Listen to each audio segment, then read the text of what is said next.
Electric dipole पढ़ेंगे बेटा। अब हम अभी तक इंडिविजुअल चार्जेस की बात कर रहे थे, अभी हम डाइपोल की बात करेंगे। क्या होता है डाइपोल? डाई वर्ड देख के ही पता चल जाना चाहिए, डाई का मतलब है टू। तो इलेक्ट्रिक डाइपोल जो होता है, it is a pair of two equal and opposite charges separated by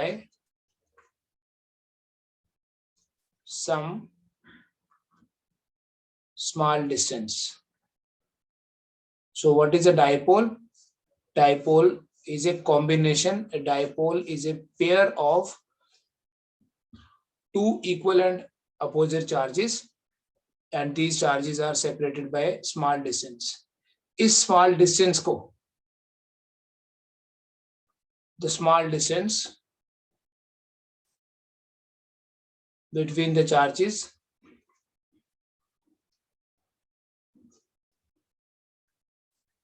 is known as dipole length. जो भी दो चार्जेस होते हैं डाइपोल में, इनके बीच का जो डिस्टेंस है, इस डिस्टेंस को बोलते हैं dipole length, and this dipole length is treated as a vector quantity. Dipole length को हम कैसे क्या ट्रीट करते हैं? It is a vector quantity. और बेटा अगर ये वेक्टर है तो इसकी डायरेक्शन के लिए भी मैं आपको रूल बताऊंगा। देखो पहले देखिए डाइपोल क्या है, एक नेगेटिव चार्ज और एक पॉजिटिव चार्ज, उतना ही मैग्नीट्यूड, जितना माइनस का मैग्नीट्यूड है उतना ही पॉजिटिव का है। ये एक डाइपोल है, ठीक है। इस चार्ज को बोलेंगे माइनस क्यू, इस चार्ज को बोलते हैं प्लस क्यू। ये एक डाइपोल है, एंड ये डाइपोल लेंथ है बेटा। Dipole length is actually the distance between the charges. और इस डाइपोल लेंथ को कन्वेंशनली एक वेक्टर क्वांटिटी की तरह ट्रीट करते हैं। It is a vector quantity, और इसकी जो डायरेक्शन है, it's conventional direction. Conventional direction मतलब जो मानी जाती है, जो ली जाती है direction, is from minus Q two plus Q. Conventionally जो डाइपोल लेंथ की डायरेक्शन है, that is from minus Q two plus Q. फिर से देखिए, इलेक्ट्रिक डाइपोल पढ़ रहे हैं। डाइपोल मींस दो पोल्स, तो इलेक्ट्रिक डाइपोल की बात कर रहे हैं यहाँ, इसलिए दो चार्जेस। इलेक्ट्रिकल, इसी तरह से मैग्नेटिक डाइपोल भी पढ़ेंगे हम, वहां दो मैग्नेटिक पोल्स होते हैं। तो जब हम इलेक्ट्रिक डाइपोल की बात करेंगे, कैसे डिफाइन करेंगे? A dipole is a pair of two equal and opposite charges separated by some small distance. ये जो स्मॉल डिस्टेंस है दोनों चार्जेस के बीच में, डाइपोल में जो दो चार्जेस हैं उनके बीच का डिस्टेंस जो है, उस डिस्टेंस को बोलते हैं dipole length. The distance between the charges is called as dipole length. और इस डाइपोल लेंथ को हम वेक्टर क्वांटिटी की तरह ट्रीट करते हैं। इसकी डायरेक्शन होती है माइनस क्यू से प्लस क्यू, एंड कन्वीनियंस के लिए सिर्फ हम इस डाइपोल लेंथ को 2L से रिप्रेजेंट करते हैं। है तो ये डिस्टेंस, हम इसको x से, r से, a से जैसे मर्जी लिखें, बट अगर हम 2L से लिखें तो थोड़ा कैलकुलेशंस में इजी हो जाता है। बाद में जब हम डाइपोल को दो हिस्सों में बांटेंगे तो इजी हो जाता है, एक L और दूसरा भी L, ठीक है। तो कन्वीनियंट है अगर हम 2L लिखें। क्या कन्वीनियंस है वो तो आपको पता चल ही जाएगा जब कैलकुलेशंस करेंगे। डाइपोल लेंथ को हम 2L से लिखते हैं। बेटा एक चीज याद रखना, जो किसी भी डाइपोल का टोटल चार्ज होता है,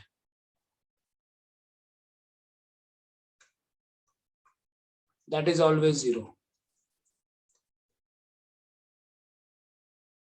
किसी भी डाइपोल का जो टोटल चार्ज होता है वो हमेशा जीरो होगा, क्योंकि डाइपोल में जितना नेगेटिव उतना ही पॉजिटिव चार्ज भी है।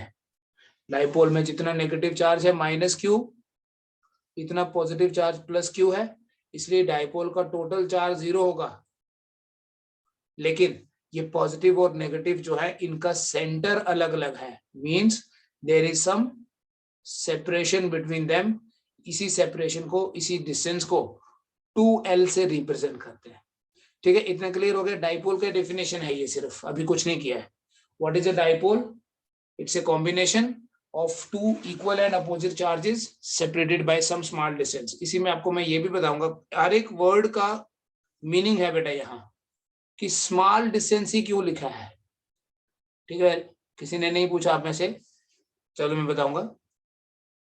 इस स्मॉल डिस्टेंस को बोलते हैं डाइपोल लेंथ, और इसकी डायरेक्शन होती है -q से +q। ठीक है, विल कम टू दैट कि हम स्मॉल डिस्टेंस क्यों लिखते हैं।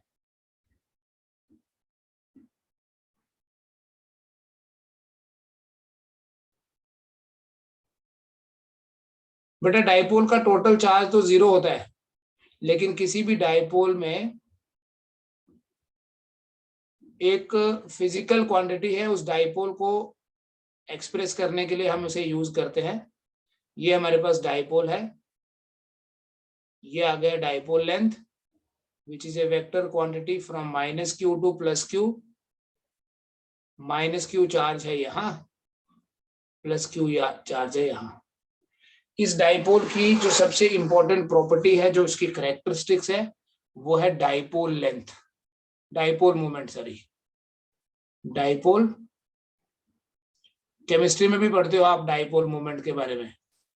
डाइपोल मोमेंट को बेटा P से रिप्रेजेंट करते हैं and is defined as the product of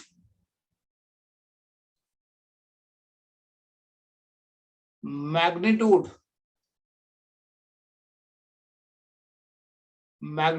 of either charge and separation between the charges. Separation between the charges. What is dipole moment? Dipole moment is product of magnitude of either, दोनों में से कोई भी charge ले लीजिए। Dipole moment को P से represent करते हैं, वेक्टर क्वांटिटी है, it is product of magnitude, मतलब यहां आपने प्लस माइनस क्यू नहीं लिखना, क्यू ही लिखना है बस। प्रोडक्ट ऑफ मैग्नीट्यूड ऑफ इधर, मतलब दोनों में से कोई भी charge, and separation between the charges, मतलब दोनों के बीच का जो डिस्टेंस है वो। ये डाइपोल मोमेंट की डेफिनेशन आ गई। अगर दोनों चार्जेस के बीच में डिस्टेंस हमने x लिया होता, चार्ज q ही होता, लेकिन अगर ये डिस्टेंस x लिया होता तो हम q इंटू एक्स लेते, लेकिन हम यहां पर 2L डिस्टेंस ले रहे हैं, तो product of magnitude of charge that is q and separation between the charges. बेटा जो डाइपोल मोमेंट है ये भी एक वेक्टर की तरह ट्रीट होगा, जो p वेक्टर लिखा मैंने। डाइपोल मोमेंट एक वेक्टर क्वांटिटी है। मैं डाइपोल के एग्जांपल्स बताऊंगा अभी आपको थोड़ी देर में। Remember this dipole moment is a vector quantity, और इसकी जो डायरेक्शन है, इस direction is from -q to +q। Dipole moment भी एक वेक्टर क्वांटिटी है and the direction of this vector is from -q to +q। ठीक है, what is SI unit of dipole moment? देख के बता दो, इस डेफिनेशन को देख के ही बता दो। SI unit of dipole moment is, charge का यूनिट है कूलम, डिस्टेंस का यूनिट है मीटर, तो डाइपोल मोमेंट का SI यूनिट होता है कूलम मीटर, ऐसे लिखते हैं C capital M small. Dipole moment का SI यूनिट क्या है? कूलम इनटू मीटर, क्योंकि डाइपोल मोमेंट को कैसे डिफाइन करते हैं? Charge into distance between the charges, तो चार्ज का SI यूनिट आ गया कूलम। और बेटा अगर डाइपोल मोमेंट का डायमेंशनल फॉर्मूला लिखना है, तो आपको पता है चार्ज का डायमेंशनल फॉर्मूला होता है A1 T1 चार्ज एक डिराइव्ड क्वांटिटी है ना, और लेंथ है, लेंथ का डायमेंशनल फॉर्मूला L1। तो इसको अगर आप पूरा ऐसे स्टैंडर्ड फॉर्मेट में लिखोगे, ये हटा देता हूं, इसको मैं कहीं और लिख लूंगा। तो स्टैंडर्ड फॉर्मेट में लिखना होगा तो क्या लिखोगे, डाइपोल मोमेंट का dimensional formula M0 L1 T1 A1, ठीक है बेटा। और कूलम मीटर लिखना होगा तो C कैपिटल M स्मॉल लिखते हैं, ठीक है। इसमें कोई डाउट है तो बता दीजिए। सो बेटा फिर से मैं बना रहा हूं, ये मेरे पास एक डाइपोल है consisting of A negative charge and A positive charge.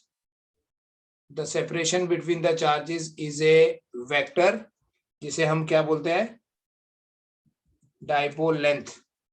Minus Q से प्लस क्यू होती है डायरेक्शन, और वो ये वाला डिस्टेंस है, ठीक है। डाइपोल मोमेंट क्या होता है, अभी दिखाया मैंने आपको पिछली वाली स्लाइड में, Q इंटू 2L, और ऐसा यूनिट क्या बना, कूलम इंटू मीटर। अब इसके दो और यूनिट्स हैं, किसके, डाइपोल मोमेंट के और यूनिट्स भी हैं, other units of dipole moment. क्या है बेटा, देखिए एक यूनिट है, it is called as Debye. Debye एक साइंटिस्ट के नाम है, साइंटिस्ट के नाम से है। डिबाई ने पोलर मॉलिक्यूल्स और नॉन पोलर मॉलिक्यूल्स के ऊपर बहुत काम किया, एंड उन मॉलिक्यूल्स के डाइपोल मोमेंट को कैलकुलेट करा। और जब देखिए हमारे पास मॉलिक्यूल की बात आएगी, तो एक मॉलिक्यूल में दो चार्जेस के बीच में डिस्टेंस बहुत कम होता है, इसलिए डिबाई एक बहुत छोटा यूनिट है डाइपोल मोमेंट का, ठीक है। ये इनफैक्ट मैं जो यहाँ दो आपको बताऊंगा, दोनों के दोनों यूनिट छोटे हैं। This is called as ENM, और दूसरा क्या है, डिबाई। ENM क्या है वो भी देखेंगे, डिबाई क्या है वो भी देखते हैं थोड़ा सा डिटेल में, नॉट सिर्फ डेफिनेट, सिर्फ वो नहीं देखना कि वैल्यू कितनी है।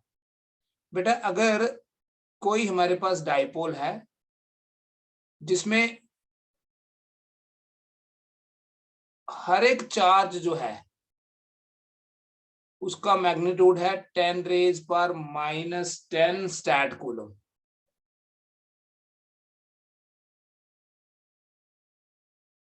एक प्लस और एक माइनस, और इन दोनों चार्जेस के बीच का जो डिस्टेंस है, देख लेना ध्यान से, इन दोनों चार्जेस के बीच का जो डिस्टेंस है वो है 1 एंगस्ट्रॉम।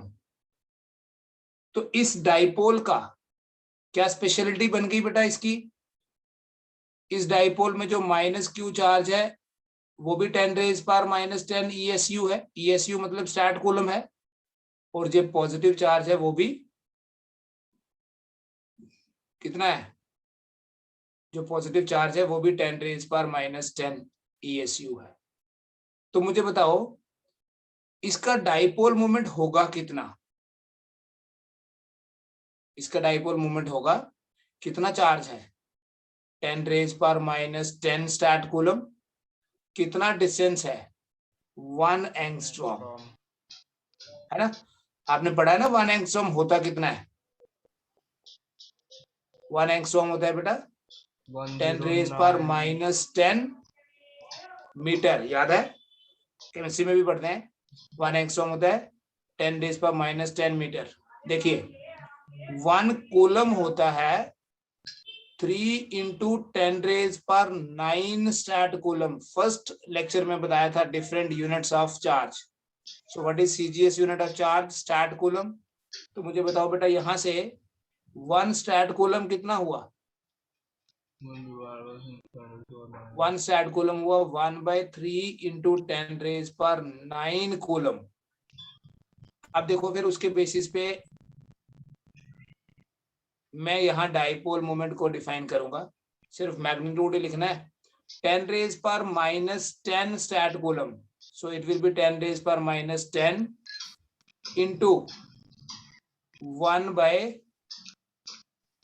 क्या मैं इसको ऐसे लिख सकता हूं, या चलो अभी ऐसे रहने दो, 3 इंटू 10⁻⁹ इंटू 10⁻⁻10 कूलम मीटर। यहाँ एक बार देख लेना ध्यान से, क्या किया मैंने इस स्टेप में, मैंने इस स्टेप में स्टैट कूलम को 1/, ये वाला फॉर्मूला यूज करके क्या लिख लिया, 1/3 इंटू 10⁻⁹ कूलम, और इस एंगस्ट्रॉम को क्या लिख लिया, 10⁻⁻10 मीटर। यहां जो डाइपोल मोमेंट आपके पास बनेगा, ये डाइपोल मोमेंट कितना बनेगा बेटा, इसको मैं अगर यहाँ देखिए, अगर मैं यहाँ 10 लिख दूं तो क्या मैं यहां भी 9 की जगह 10 लिख सकता हूं, सोचो, कैंसिल हो जाएगा, वापस वही बना। Just I am making the calculations bit easier. समझ में आया ये वाला स्टेप किसी को? देखो दोबारा, 1/3 इंटू 10⁻⁹ था, तो मैंने क्या किया, इस 1 के साथ 0 लगा दिया, मतलब 10 से मल्टीप्लाई किया, और नीचे भी जो 10⁻⁹ है इसकी जगह क्या बना दिया, 10⁻10, वही आएगा ना। अब क्या करोगे बेटा, ये देखिए, ये आपके पास 10/3 है, और ये 10⁻⁻10, ये 10⁻⁻10, और ये भी 10⁻⁻10 हो जाएगा ना ऊपर। 10/3 इंटू 10⁻, कितना लिखूं बेटा, बोलो, -30 कूलम मीटर, ये बनेगा 3.33 इंटू 10⁻⁻30 कूलम मीटर। यही जो वैल्यू है, इस वैल्यू को 1/, बोलते हैं। तो 1/, कितना हुआ, अगर डायरेक्टली आपको सिर्फ वैल्यू याद रखनी है, 1/, कितना हुआ, 1/, is equal to 3.33 into 10⁻⁻30 coulomb metre. और अगर आपका मन है कि थोड़ा डिटेल में देखना है डिबाई क्या चीज है, तो ये देख लो, अगर किसी डाइपोल में 10⁻⁻10 स्टैट कूलम के चार्जेस हैं दो, एक नेगेटिव और एक पॉजिटिव, और उनके बीच का डिस्टेंस है, तो उस मॉलिक्यूल का जो डाइपोल मोमेंट होगा वो 1/, होगा। मैं लिखवा दूंगा आपको, आप ये नोट कर लीजिए बस। दूसरे यूनिट की बात भी करेंगे, यूनिट भी डिटेल में पढ़ रहे हैं हम।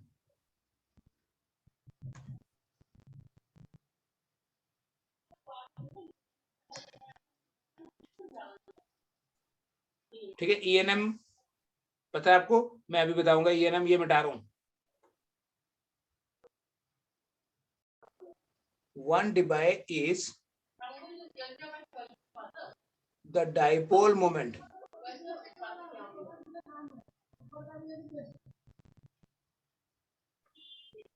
of a dipole in which two charges, कौन कौन से, plus minus 10⁻⁻10 stat coulomb are separated by 1 angstrom, and that is why आपको कभी मल्टीपल चॉइस में आइडेंटिफाई करना पड़े ना, तो ये वैल्यू याद रख लेना। 1/, होता है 3.33 इंटू 10⁻⁻30 कूलम मीटर। ठीक है, मेन यूजफुल पार्ट यही है, बाकी मैंने सारा आपको डेरिवेशन करवा दिए, just to explain in a more better way कि डिबाई क्या चीज है। एक और छोटा यूनिट है डाइपोल मोमेंट का, मैंने शॉर्ट में लिखा था बेटा ENM. It is actually electron nanometre. ENM क्या हुआ, इलेक्ट्रॉन नैनोमीटर। अगर किसी डाइपोल में एक माइनस ई चार्ज है और एक प्लस ई चार्ज है, ये ई बेटा वही है जो हमारा फंडामेंटल चार्ज होता है। कितना वैल्यू है ई का?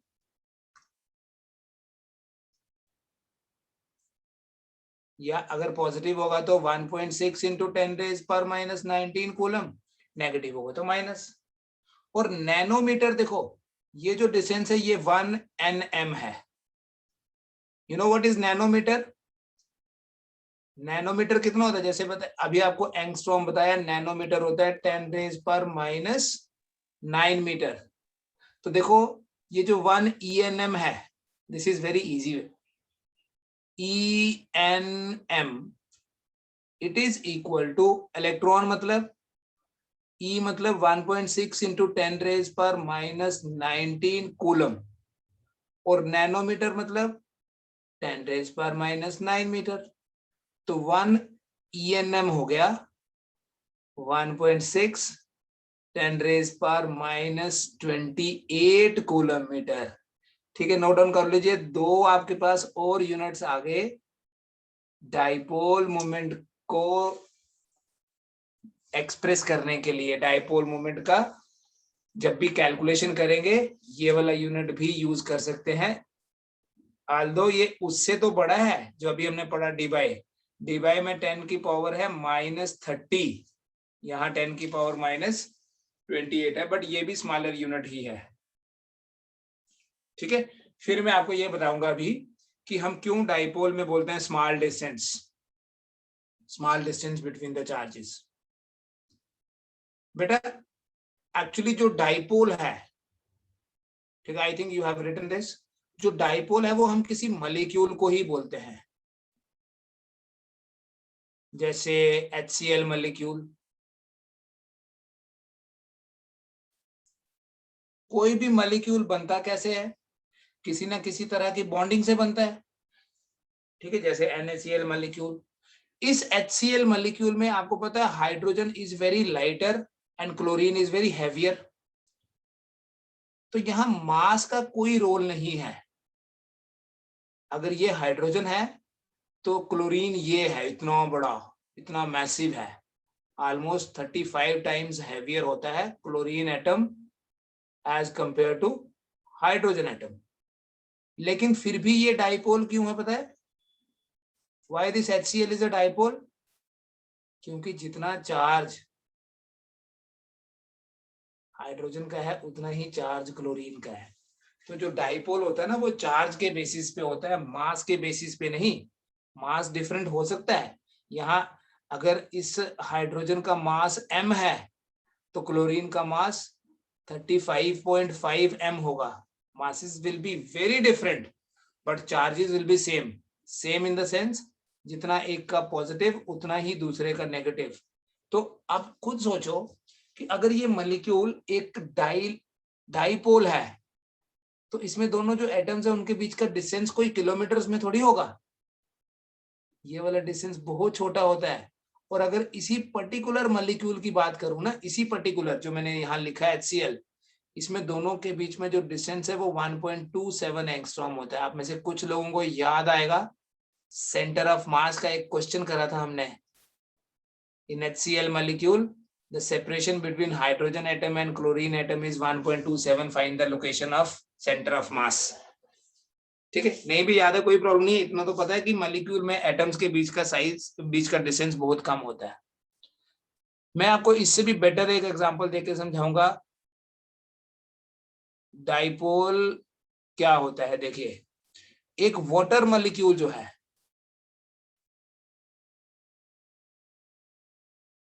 a water molecule is a complete dipole in itself।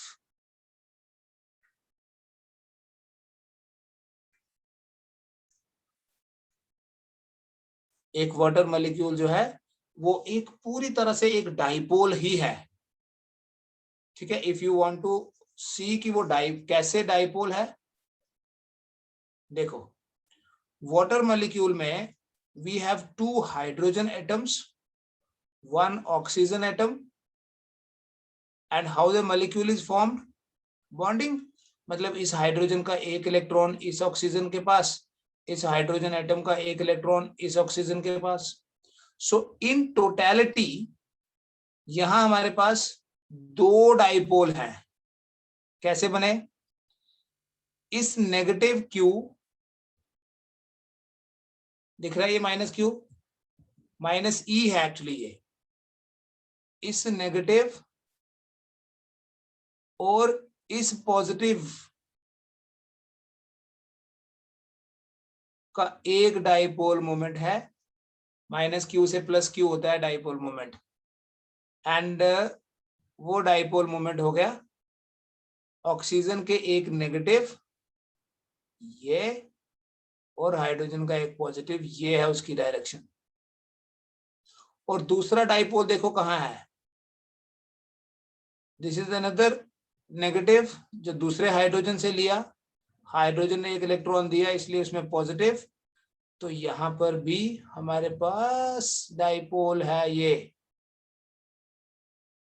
ठीक है। And you know this angle is 104.5, पढ़ा है ना केमिस्ट्री में ये। तो ये हमारे पास दोनों का रिजल्टेंट होगा। अब इसे अगर मैं फिजिक्स के हिसाब से रिप्रेजेंट करके दिखाऊं कि ये डाइपोल मोमेंट कैसे हम कैलकुलेट कर सकते हैं या कैसे हम रिप्रेजेंट कर सकते हैं, तो वो देखिए, एक डाइपोल मोमेंट ये है, ये कौन सा डाइपोल मोमेंट है बेटा? लेफ्ट वाला जो आपको दिख रहा है, starting from oxygen ending eight hydrogen. और ऐसा ही दूसरा डाइपोल मोमेंट है, starting from oxygen, vector form में क्यों रिप्रेजेंट कर रहा हूं, डाइपोल मोमेंट है ही वेक्टर। तो चार्जेस देखिए जिन्होंने इस डाइपोल को बनाया, माइनस ई प्लस ई,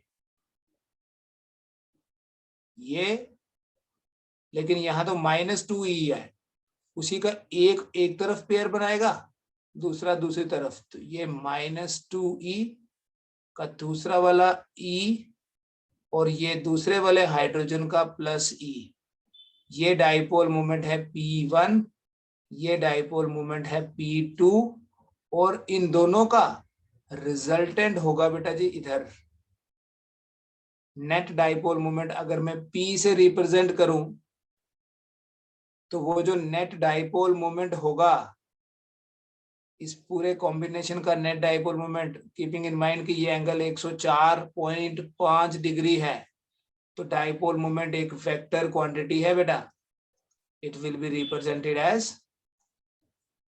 ए वेक्टर।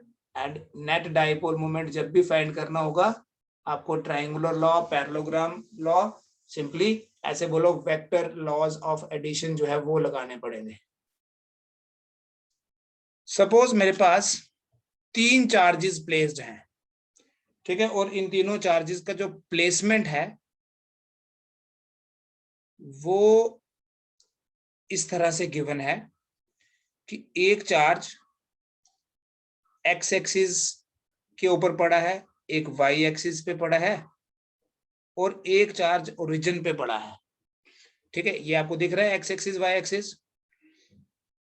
मान लीजिए एक चार्ज है यहां, और इसका जो वैल्यू है, ये जो चार्ज है ये है -2q। कितना चार्ज है यहाँ, ओरिजिन पे एक चार्ज पड़ा है -2q। एक चार्ज छोटा इससे थोड़ा एक्स एक्सिस पे पड़ा है, वो है +q, और एक चार्ज वाई एक्सिस पे पड़ा है वो भी +q, ठीक है। ये जो डिस्टेंस है ओरिजिन से लेके एक्स एक्सिस वाला जो डिस्टेंस है, ये डिस्टेंस है a, ठीक है, स्मॉल a लिख लेता हूं, ये डिस्टेंस है a। और अलोंग वाई एक्सिस भी जो चार्ज की लोकेशन है, लोकेशन मतलब ये वाला डिस्टेंस, ये वाला डिस्टेंस भी ए ही है, मतलब जितना ये डिस्टेंस है उतना ही ये डिस्टेंस है, ठीक है। एंड स्पेसिफिकली ये एक्स एक्सिस है, वाई एक्सिस है, जिसके बेसिस पे आप ये दो बोलोगे कि ये दोनों लाइंस के बीच में 90 डिग्री एंगल है। ना क्वेश्चन ये है कि अगर ये मेरे पास 3 चार्जेस हैं, 3 चार्जेस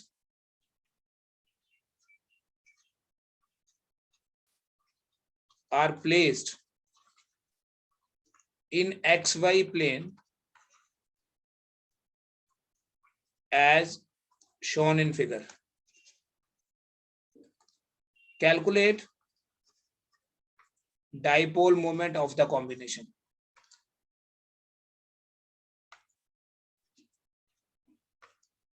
Of the system. ये जो सिस्टम है, इस सिस्टम के डाइपोल मोमेंट की वैल्यू कितनी होगी। मेरे पास यहाँ 4 ऑप्शंस हैं आपके लिए।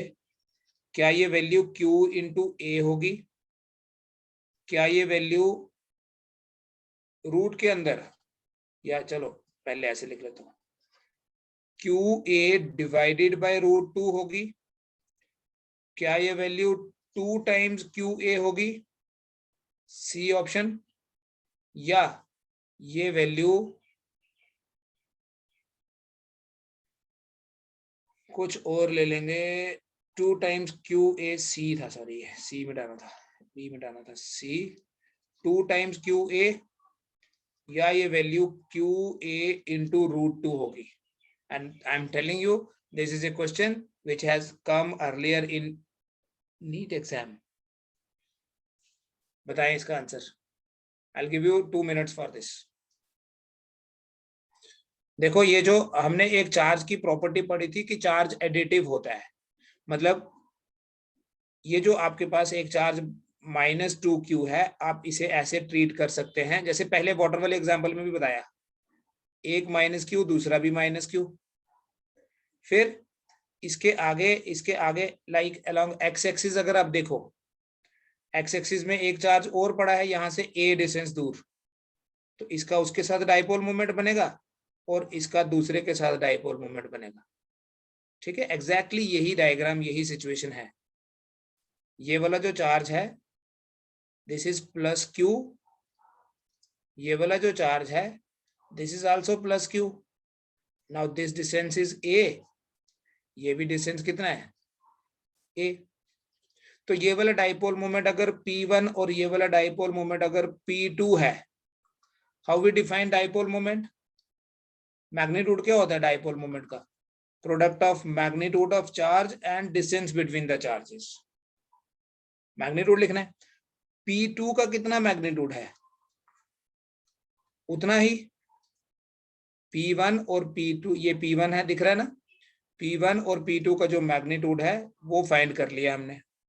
अभी यहाँ तो डायरेक्ट भी कर सकते थे, आपको पता है एंगल 90 डिग्री है, बट अगर डायरेक्ट नहीं भी करना है, आपको खाली पहले डायग्राम से रिप्रेजेंट करना है, तो इन दोनों का जो डाइपोल मोमेंट होगा, वो डाइपोल मोमेंट जो है that will be like this, ऐसे होगा अलोंग दिस लाइन। कितना होगा वो तो P1 और P2 का रिजल्टेंट है, बट उस डाइपोल मोमेंट की डायरेक्शन ऐसी होगी। इसी डाइपोल मोमेंट को अगर मैं P से रिप्रेजेंट करूं, ठीक है, यहां देखना, जो P वेक्टर होगा that will be equal to P1 plus P2। Since dipole moment vector होता है, एंगल कितना है P1 और P2 के बीच में, angle between P1 and P2 is 90, therefore resultant जो होगा उसका मैग्नीट्यूड क्या होगा, ऐसे आपको याद है फॉर्मूला, रिजल्टेंट होता है square root of a² plus b² plus 2ab cos theta. तो ये cos 90 के कारण 0 बन जाएगा, तो खाली a² प्लस b² मतलब p1² plus p2²।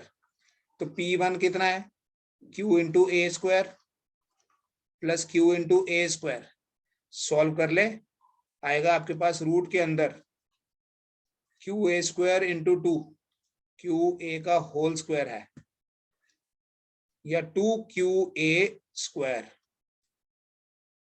And root also,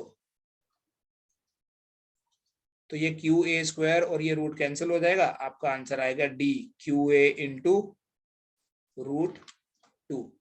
ये है डाइपोल मोमेंट। डाइपोल मोमेंट एक वेक्टर क्वांटिटी है और जब भी आपको किसी कॉम्बिनेशन का डाइपोल मोमेंट निकालना होगा तो आपने उसे वेक्टर की तरह ट्रीट करना है और फिर करना है रिजल्टेंट डाइपोल मोमेंट फाइंड। मैं एक एग्जांपल और दूंगा बेटा, just note it down and if you have any doubt and unmute your mask, this mask नहीं क्या है ये माइक। चलिए बेटा एक और दे रहा हूं क्वेश्चन। सपोज ये एक्स एक्सिस है और ये है वाई एक्सिस, ठीक है, and let me right this time. एक एक्स एक्सिस है इधर,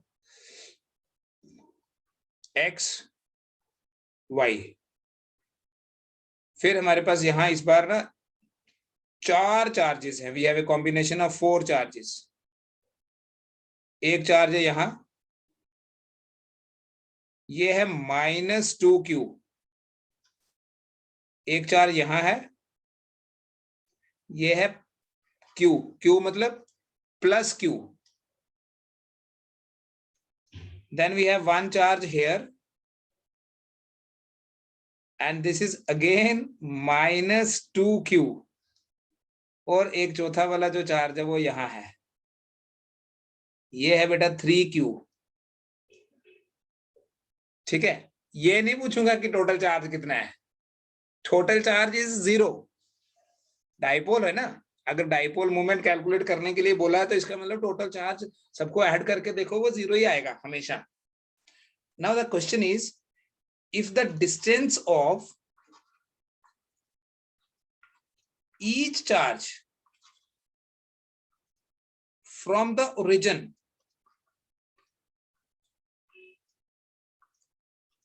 is a, हर एक ये ओरिजिन है, ऑब्वियसली ये x और ये y लिखा है तो ये ओरिजिन होगा।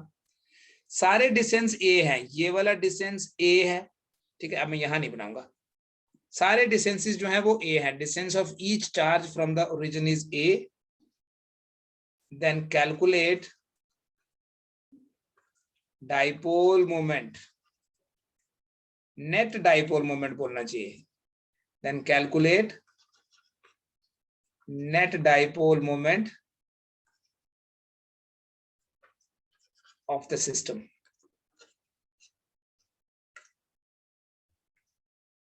कि डाइपोल कैसे बने यहां, ठीक है, कौन कौन से चार्जेस को कैसे स्प्लिट करना है ताकि हम डाइपोल बना सकें, डाइपोल को एज्यूम कर सकें। एक चार्ज आपको ऊपर दिख रहा है 3Q, है ना। अगर इस 3Q को देखो, पहले सबसे बड़े से स्टार्ट करो। अगर आप इस 3Q को लिखो 2Q और Q, चलेगा।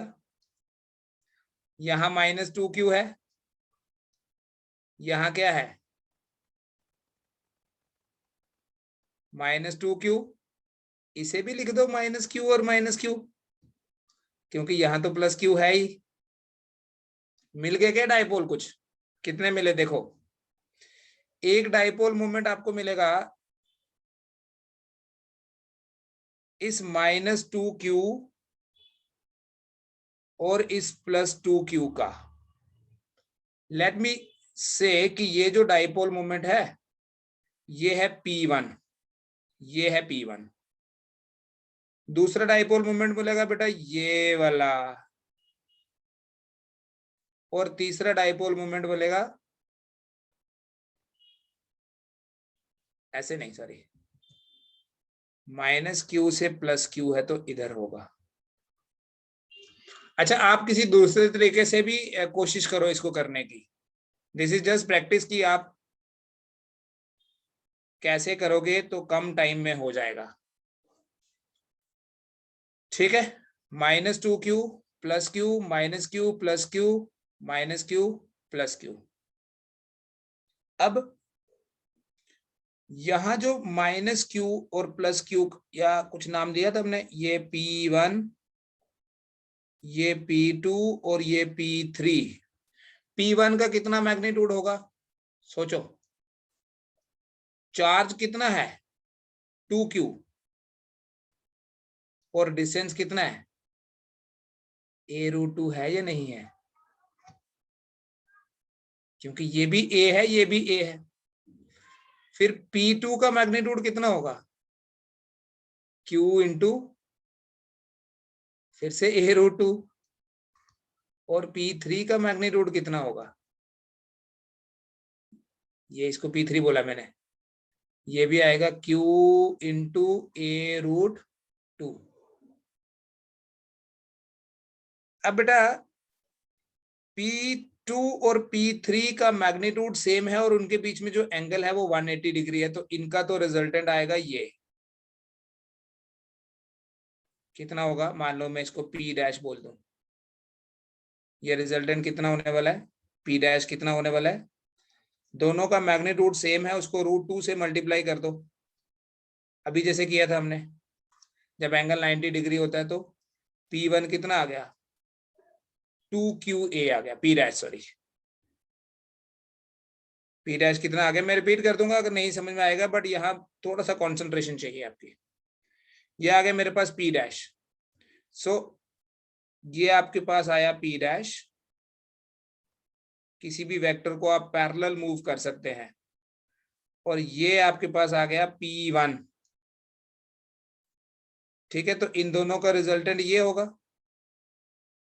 What is angle between this P' and P1, मतलब P' को इधर भी तो बुला सकते हैं हम, ये एंगल कितना होगा सोचो 135, क्योंकि ये तो 45 है, ये कैसे पता चला 45 है, यही 45 है, तो ये P' P1 का रिजल्टेंट P है, so what will be P equal to square root of 2QA² plus ये है 2√2QA², 2√2QA², आगे करोगे प्लस 2 पूरा फॉर्मूला लगा के P' P1 cos 135 कर लेना, मुझे चेक कराना कॉपी, cos 135 कितना होता है, cos 135 होता है बोलो minus sin 45, so that's equal to -1/√2, कुछ नहीं होगा, 1/√2 जब आएगा तो वो कैंसिल भी हो जाएगा, मुझे रिजल्टेंट बताना P का कितना आया, ठीक है। और मुझे इसके साथ साथ ये भी बताना, मैं हिंट दे रहा हूं, इसका मतलब होगा कोई ना कोई और, किसी दूसरे तरीके से अगर हम इसको देखते रिजल्टेंट सेम ही आएगा, बट अगर किसी दूसरे तरीके से देखते तो ये क्या हम थोड़ा सा इसको और सिंप्लीफाई करके कर सकते थे, so this is assignment for you, ठीक है। एंड करोगे क्या आप, just keep on solving, photo click करके मेरे को भेजो, आई जस्ट वांट टू सी कितने लोग भेजते हैं, आप में से किसी ने भी असाइनमेंट नहीं भेजी अभी तक सॉल्व करके।